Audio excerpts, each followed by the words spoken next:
السلام علیکم ورحمۃ اللہ وبرکاتہ۔ جہنم سے نجات پانے کی دعا صبح و شام 7 مرتبہ پڑھیں۔ بسم اللہ الرحمن الرحیم۔ اللہم اجرنی من النار۔ ترجمہ: اے اللہ مجھے جہنم سے نجات عطا فرمائیے۔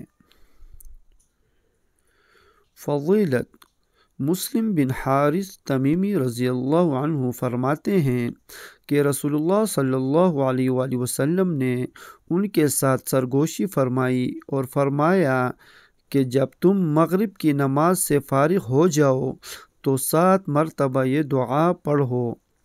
اگر تم یہ پڑھ لو گے اور اسی رات تمہارے وفات ہو جائے تو تمہارے لیے جہنم سے خلاصی لکھ دی جائے گی، اور جب تم فجر کی نماز پڑھ لو تو یہ دعا پڑھ لیا کرو۔